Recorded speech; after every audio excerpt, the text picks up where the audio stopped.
Je parle, des fois tu ne m'entends pas. Comme un écho qui s'évapore dans l'univers. Sans retour, tu me laisses sans voix. Cloué, perché dans le vide de cette éternité. Hello from Paris. With my 25th birthday approaching, I started thinking how to spend it in the best way, without regretting the place I spent it at or being sad that some of my friends couldn't make it. So I decided that going to Paris and spending the best time with my mom was the best choice. I already have been to Paris, so I could plan the ideal trip, and that's why I think this video will be helpful to whoever wants to travel there. And yes, we're gonna see everything in 4 days: Moulin Rouge show, walking around Eiffel Tower, visiting Louvre, and going to the Disneyland for the whole day. I couldn't have thought of a better way to spend my birthday.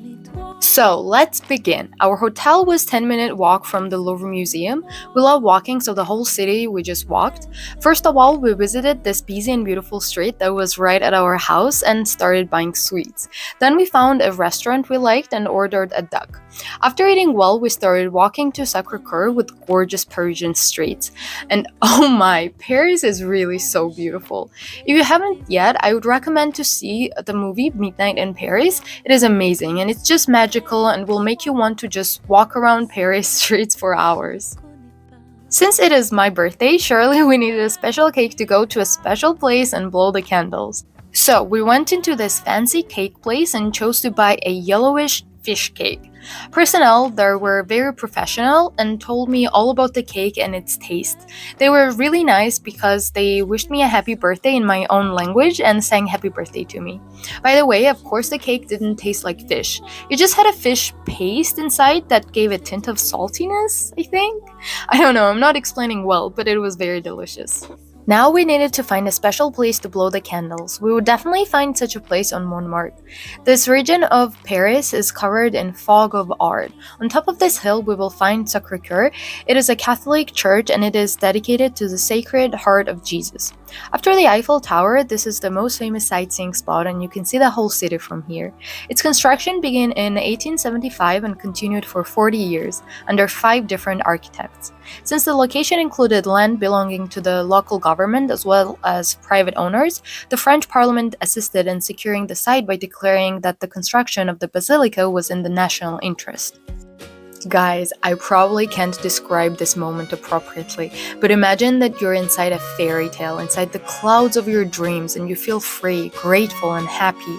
I blew the candles of my birthday cake in this sparkling place, and I knew for sure that I made the right decision to spend my birthday like this.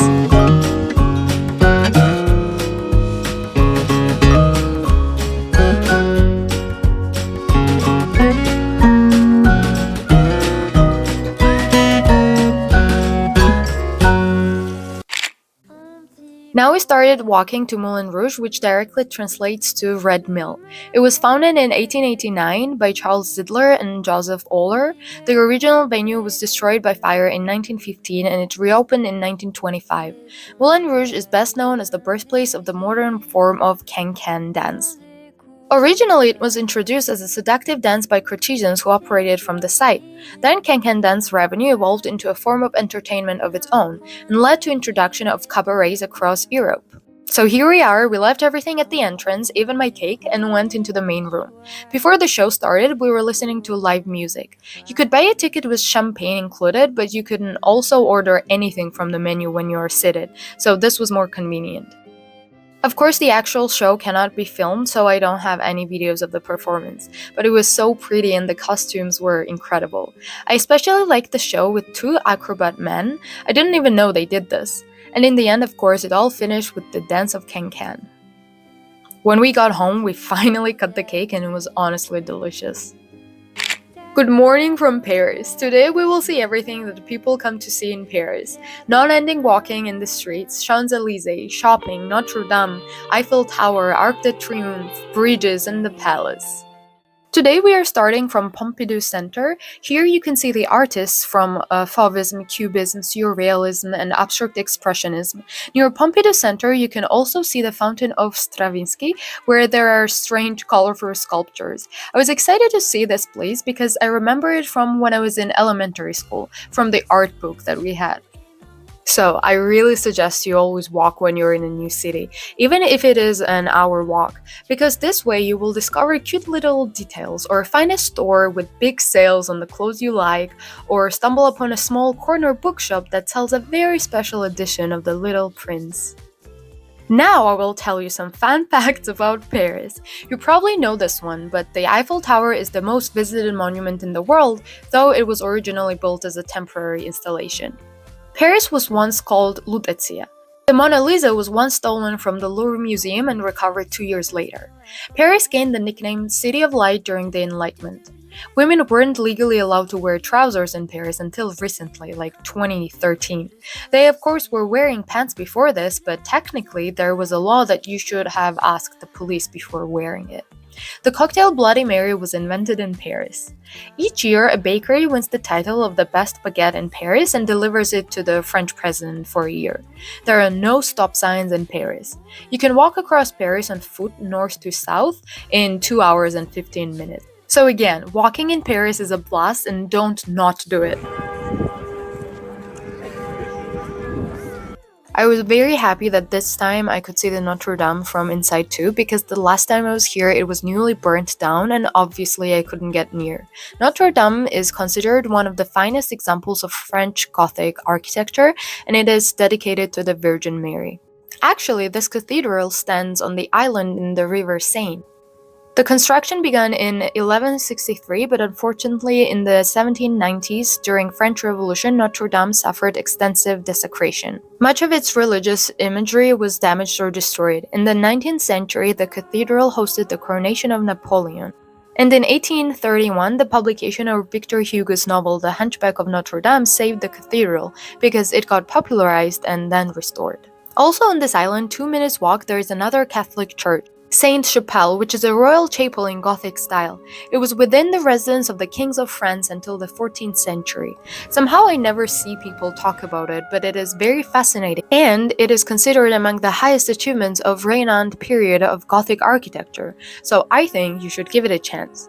It was commissioned by the King of Louis IX of France to house his collections of relics, including Christ's claimed crown of thorns.